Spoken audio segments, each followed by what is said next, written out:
Good evening to you both. And let's begin with consulting Albertans on fighting back against the federal government.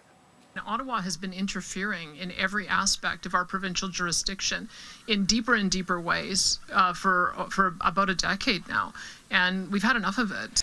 The Premier has launched an Alberta Next panel that will include government members, academics, business leaders, and others who will participate in town halls across the province starting next month and running through September. Albertans will be asked to consider a number of issues, including an Alberta pension plan, a provincial police force, equalization payments, as well as immigration reform, with the prospect of withholding provincial social programs. This will all lead to recommendations on possible referendum questions for Albertans to vote on next year. Matt, I'll start with you. The government bills this consultation as a means of building a strong and sovereign Alberta within Canada. What's your takeaway from this as an exercise in consultation?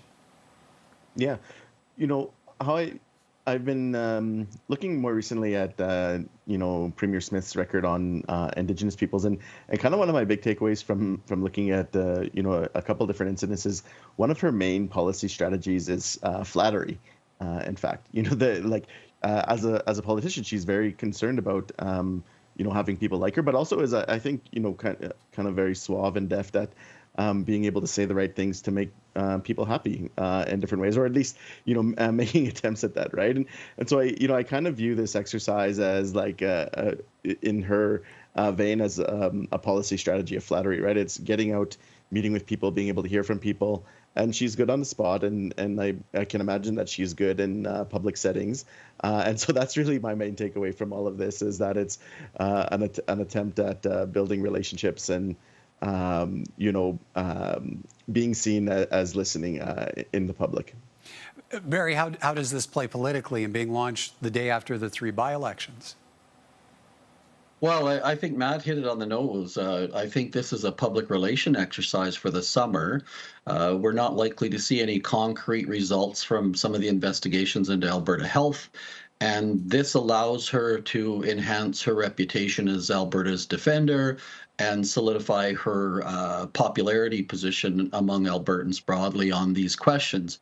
I took one of the surveys this morning, and they're predisposed to a certain outcome, except for the comment section, which is troubling to me in terms of trying to get a kind of an unredacted view of what Albertans actually think of this. So at the end of the day, it is a public relations exercise. It's a good political move for the Premier, and she'll probably get some benefit out of it when you look at it when it's all said and done.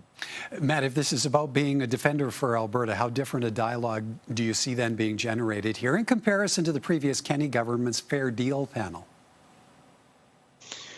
Yeah, that's a good question. The Fair Deal panel, I think, was at least a little bbit geared towards experts. It put the power of recommendations in the hands of experts. It's unclear how all of the data that's going to be collected, how people answer the questions is going to be analyzed and interpreted, right? And so it seems to be kind of geared towards at least having the perception of being more getting a grassroots pulse on what people think. But in some instances, there's been extensive polling and research into what Albertans think already. So, for instance, with the pension plan, right? Like Alberta seems like quite significantly opposed to the pension plan.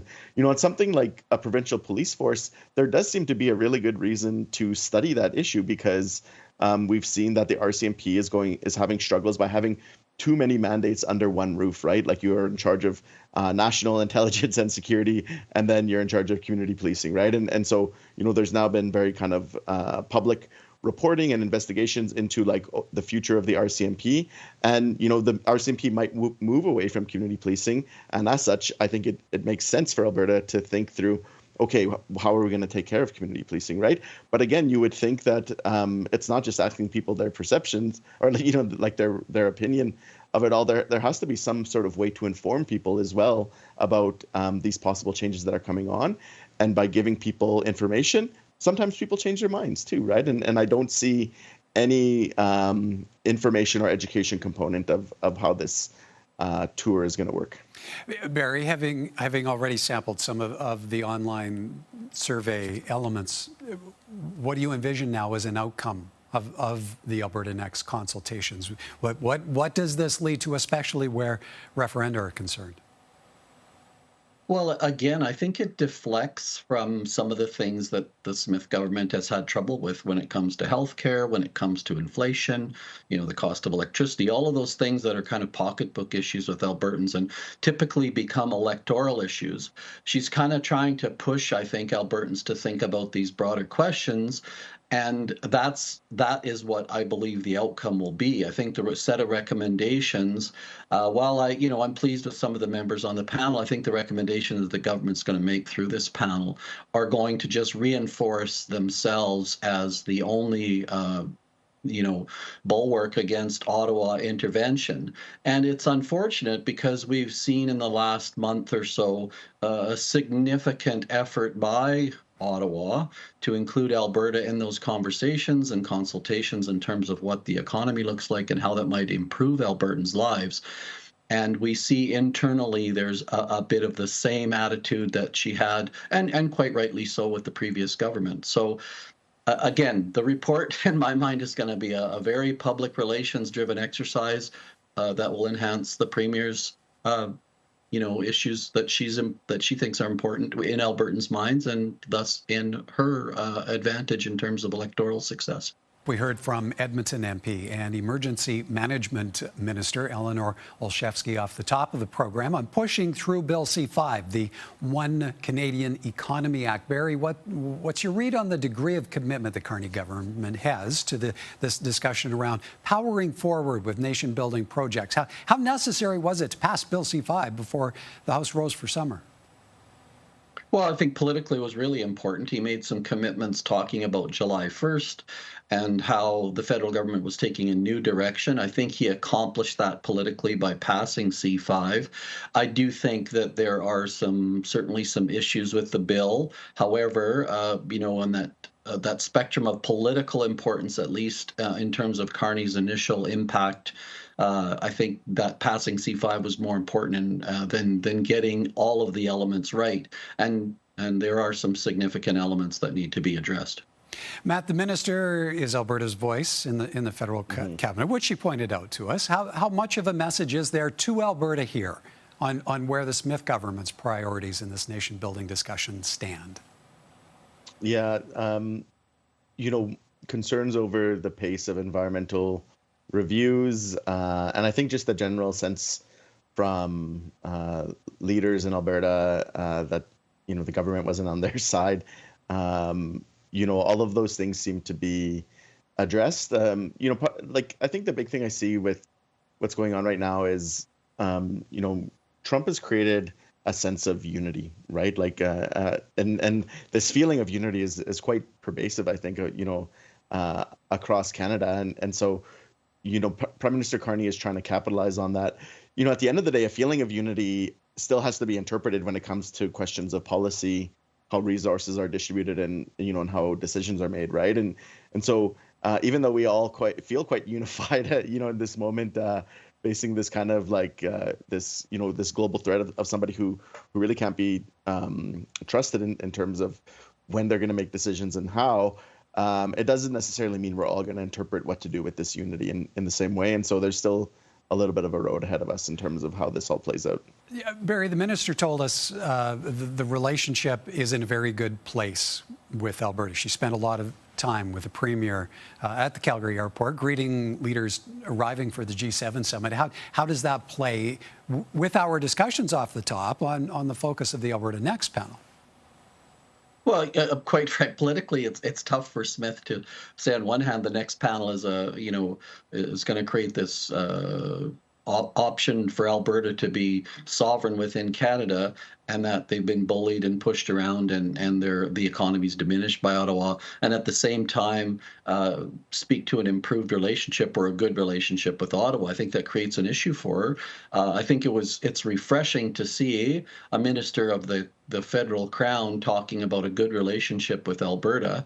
That's been much needed, and so it does show that they are listening.